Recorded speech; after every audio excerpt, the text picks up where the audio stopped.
Support comes from the Missouri Forest Products Association, providing more than 41,000 jobs in the production of wood pallets, railroad ties, white oak barrels, hardwood floors, and more. Details at choosewood.com. Welcome to St. Louis on the Air. I'm Sarah Fensky. On April 14th, 2019, Sharon Morrow was bringing supplies to the homeless people living in downtown St. Louis. It was cold and wet that Palm Sunday. She was distributing ponchos, gloves, and hats. Morrow often does that work. She's the co-founder of Tent Mission STL. That's an organization that's focused on helping homeless St. Louisans. But there was nothing typical about that day's efforts. In fact, the ACLU very recently filed a lawsuit over what happened next. And joining me to talk about what happened that day is Sharon Morrow. Sharon, welcome to the show. Thanks for having me, Sarah. So the police came to the homeless encampment you were at that Palm Sunday. Did they give a reason for being there? No, they simply started to arrest a gentleman that was sitting in a bus stop. Okay. And that arrest, it got pretty ugly. You captured this all on video. What happened as you began to film this? Well, I often film the police when I'm out there engaging with the unhoused population. And they arrested one man sitting in a bus stop, and we filmed that. And then they approached another gentleman who was literally just standing there doing nothing. And they began to arrest him where he laid down on the floor being passive. And then they called in a bunch of guys, and they jumped on him, and they tried to pull him down. He was already laying down. And they tried to cuff him and rolled him around and tased him multiple times. It was pretty ridiculous. He broke no law. He followed their orders. It was really ridiculous. And you captured all this on video, and you can actually see this video that you shot. It's at on the Riverfront Times website. This video, this is a very disturbing arrest, but the police told you to leave, and you got in your car. You were just sitting in your car. That's when an officer pounded on the window and ordered you to get out, and then he arrested you. Did he give a reason for doing that? Not when he was doing it, not at all. He told me that I had to leave, and I said, I really don't. This is public. I'm legally parked. I'm not doing anything wrong. I'm not breaking the law. But he, pulled me out of the car. And honestly, the gear shift was in drive when he pulled me out. So I was like, I have an older model car. Mm-hmm. So I was literally, while they were pulling me out, my right hand was trying to put my gear into park so I wouldn't hit the car in front of me, which was a police car. I was surrounded by police cars. Yeah, and as you were trying to tell this officer, you can hear this on this video. You can hear your car is on. I think you can even hear your turn signal. You felt like Correct. You just didn't have the visibility to pull out at that point. Is that what was going on? I did not, and I was pretty fortunate. So my dad taught me 10 and 2 on the wheel, so my hands were 10 and 2, and the phone was in the 10 position, and it actually caught my mirror, and you can see a police cruiser behind me blocking my view. So it's pretty clear that I can't just pull out. I mean, it is downtown. You have to look twice downtown anytime you want to go anywhere, Right. So this is all captured on video. It's disturbing. Then there's another video that kind of picks up the scene from there. And you can't see the police pulling you out of the car, but you can see bystanders reacting to how the police treated you. And they are freaking out. A woman cries, her face hit the concrete. What happened as they pulled you out of this car? Yeah, she's, I know her. I didn't know this at the time, but I was told after. There was about 30 different homeless people watching because they all know me. I just gave them dry clothes, and, it was so cold, people couldn't even put gloves on. Their hands were tight. When they pulled me out, it happened so fast. It all happened so fast that it was painful. I can tell you that much, what they did. But yes, they did slam my face into the asphalt, and the young lady, the lady that was screaming, her face, every time I watch that video, I cry just to hear her voice. I've been working with her for quite some time. And it was really traumatizing for all of the unhoused that watched it because they know that I'm there to serve. So Yeah, they didn't understand. you can hear a woman on this video shouting, "This isn't right. She's a Christian. She's been helping us for 15 years. You're getting some real support." I mean, as much as I'm sure it's traumatic to hear how upset people were about this arrest, it also has to feel maybe good that people were trying to stick up for you at this point. Absolutely. I have to say that unhoused people out there are so loving and compassionate, and they absolutely always have my back. They're very kind people because they know that I'm going to show up. Now, you had some health issues even before this. How did what happened to you that day end up impacting your body and your health going forward? Oh, okay. So first of all, I'm in the video, you can literally see my body torque. So after they pulled me, I knew I was in for it. So I kept screaming, I've had 28 surgeries. I've had breast cancer to try and give them. I'm disabled. I just repeated that over and over. So hopefully they wouldn't hurt me. But it didn't matter. They didn't care. And you can see my body torque because I had reconstructive surgery on my left breast because I'm a cancer survivor. And so everything doesn't really work the way it's supposed to. So I literally torqued when they put my hand behind my back. And then because I was born with bilateral, rigid, severe clubfoot, I have limitations with my ankles and how I walk. I also have a hip issue. So when that occurred, when I was cuffed, I couldn't really walk. They kind of drugged me. They kept dragging me because I couldn't keep up. And I tried to tell them that I'm disabled. I cannot do this, but they didn't want to hear it. And then they tried to get me into the vehicle, the paddy wagon. I don't know. They have like a divider between them, and it's a very narrow space. And they're like, step up, get in there. And I'm like, I can't. I told you I am disabled. I cannot do this. And they just were not hearing anything I had to say. So it was wrong. What they did was wrong. And I do want to say, you've said that not every police interaction was bad that day. After they made you get into the paddy wagon, you said that the officer who was driving actually helped you and even uncuffed you. He did. He was a black police officer that was driving the wagon, and he uncuffed me so I could get out because I literally had to the only reason I was able to get into the vehicle is because of I have to stretch every day to walk, so I'm very flexible. So I literally, with my hands behind my back, I don't know how I did it, but I literally lifted my leg up over my head to get in. That's the only way. And then I had to walk with my booty on my rear end into the thing.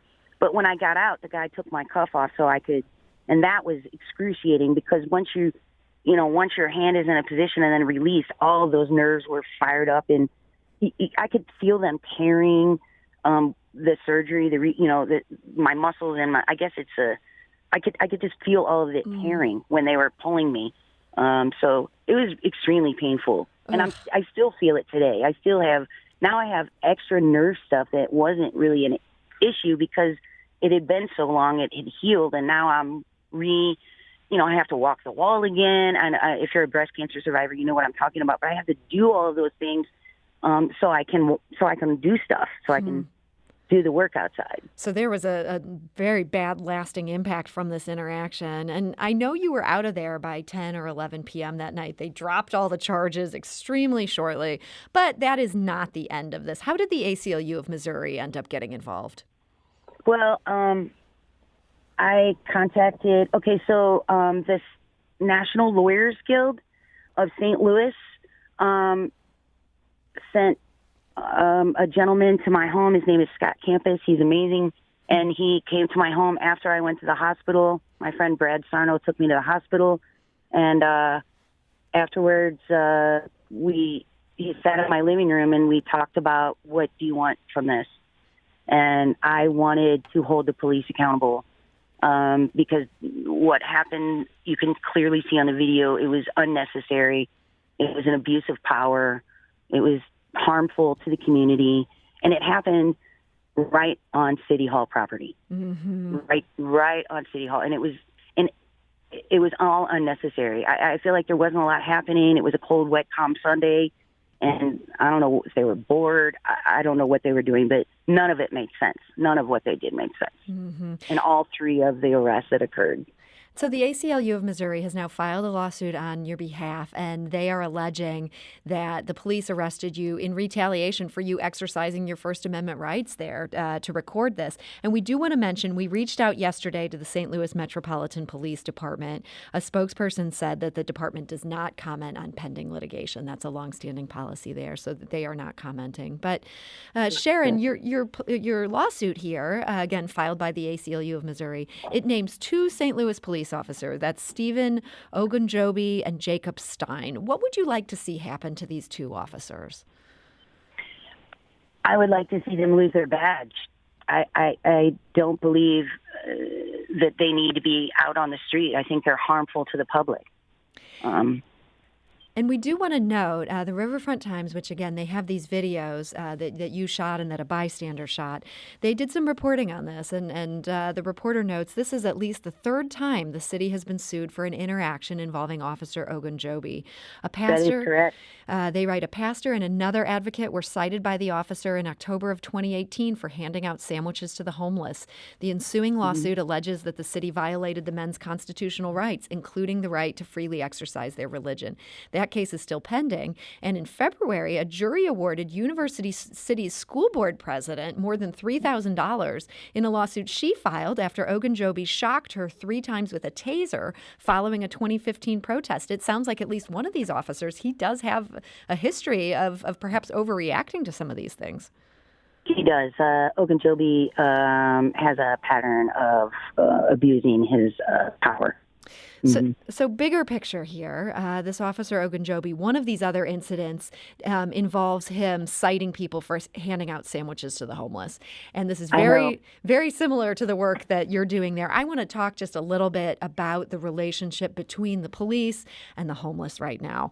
What is that relationship like these days in this pandemic that we're in? Oh, it's terrible.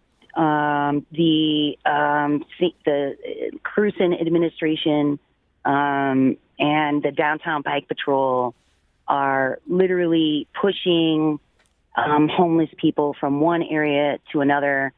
And the only thing that my group, our group, believes is they just don't want them to be seen.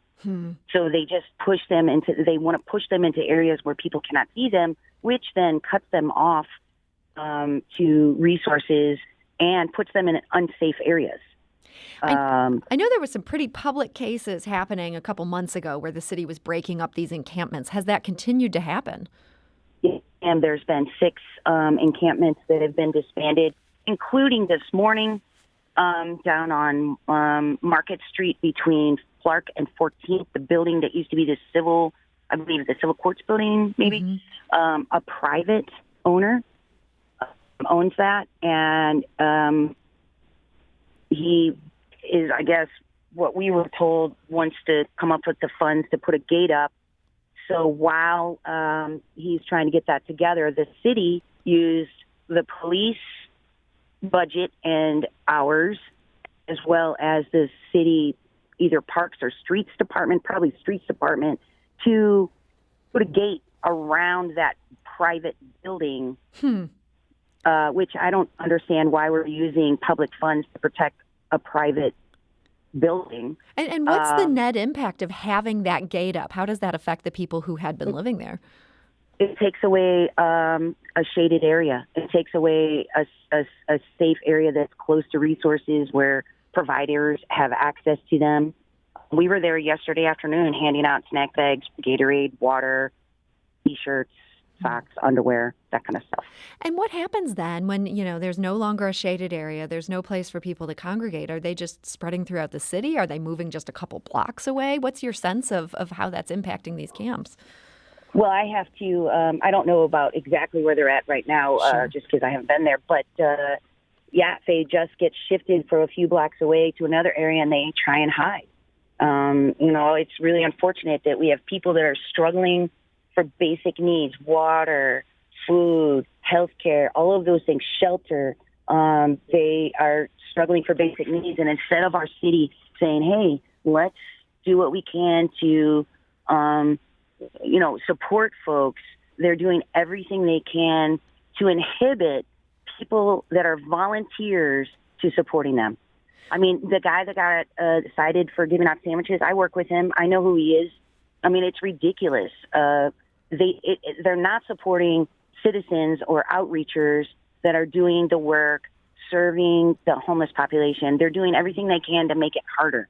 Like, I have to constantly call the city. Why are you locking this porta potty? Why? Why are they doing things? Why did you take away hand washing stations? There's a pandemic happening.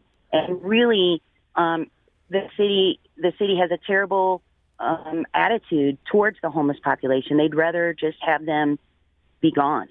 And that is not something that we're willing to allow to happen. Sharon, what do you see as the biggest needs right now among the homeless population? Is there any way that people who are hearing this could help?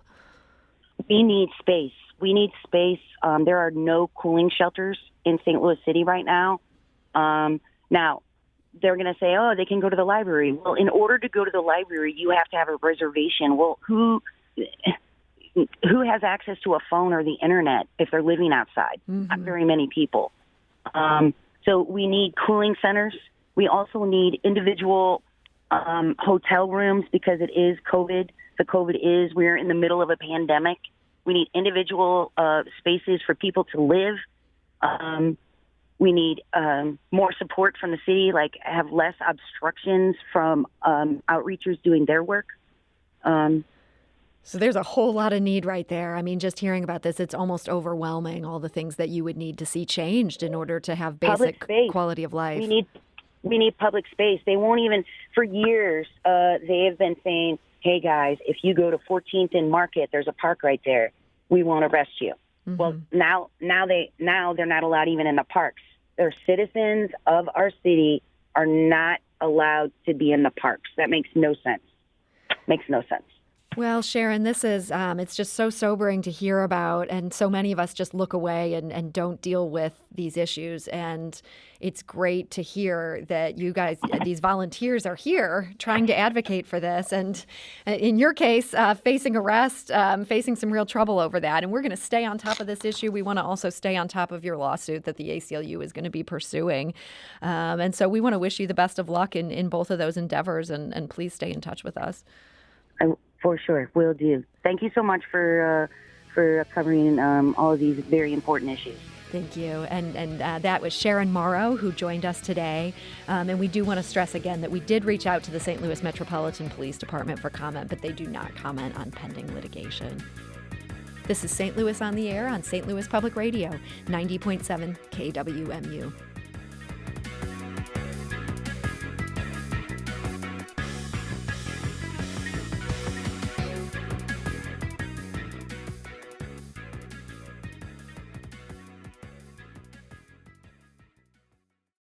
Support comes from the Missouri Forest Products Association. Missouri produces wood pallets, railroad ties, white oak barrels, hardwood floors, and more.